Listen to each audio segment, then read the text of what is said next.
மணி நேரத்திற்கு மேலாக இந்த ஒரு 6 கிலோமீட்டரை கடந்திருக்கின்றது தமிழக வெற்றி கழக தலைவர் விஜயினுடைய தேர்தல் பரப்புரை வாகனம்.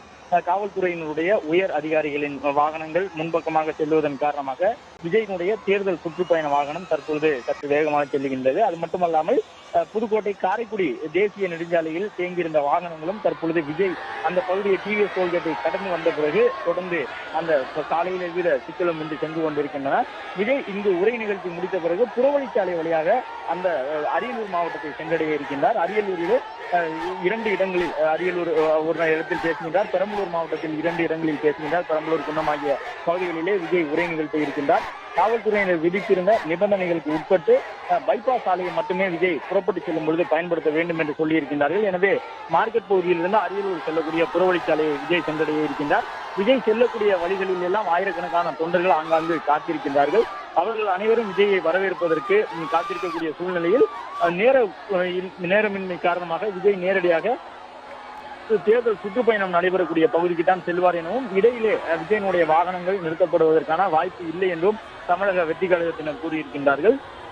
இந்த சுற்றுப்பயணத்தை பொறுத்தவரை இதுதான் முதல் நாள் சுற்றுப்பயணம். இதன் தொடர்ச்சியாகத்தான் அடுத்தடுத்த மாவட்டங்களுக்கு செல்ல இருக்கின்றார். எனவே அதற்கு முன்பாக காவல்துறையினர் செய்ய வேண்டிய ஏற்பாடுகளை அந்தந்த பகுதியில் செய்து கொள்ள வேண்டும் என்பதை உணர்த்தக்கூடிய விதமாகத்தான் விஜயினுடைய சுற்றுப்பயணத்திற்கு வரக்கூடிய தொண்டர்களின் எண்ணிக்கை இருக்கின்றது.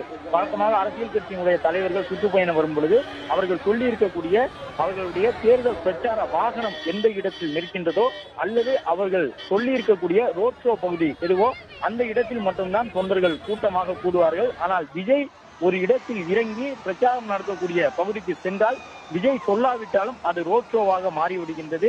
விஜயினுடைய பிரச்சார பகுதியில் இருக்கக்கூடிய கூட்டத்திற்கு நிகராக அவர் வரக்கூடிய சாலை எங்கும் 2 பக்கமும் தொண்டர்கள் திரண்டு நிற்கின்றார்கள். எனவே விஜய் பயணிக்கக்கூடிய சாலை அனைத்துமே ரோட் ஷோ பகுதிதான் என்று சொல்லும் விதமாகத்தான் விஜய்க்கு வரக்கூடிய தொண்டர்களின் செல்வாக்கு இருக்கின்றது. எனவே வடசென்னை, திருவள்ளூர் உள்ளிட்ட மாவட்டங்களுக்கு அடுத்த கட்டமாக தன்னுடைய சுற்றுப்பயணத்தை அவர் மேற்கொள்ள உள்ள நிலையில் சென்னை உள்ளிட்ட பகுதிகளில் எல்லாம் அதற்கான பாதுகாப்பு நெறிமுறைகளை பின்பற்றி தமிழக வெற்றி கழகத்தினர் நடந்து கொள்ள வேண்டும் என்பது காவல்துறையினருடைய ஒரு எதிர்பார்ப்பாக இருக்கின்றது. பிளே ஸ்டோர் மற்றும் ஆப் ஸ்டோரில் இருந்து பாலிமர் செயலியை QR கோடு மூலம் பதிவிறக்கம் செய்யுங்கள். செய்திகளை உடனுக்குடன் பெறுங்கள்.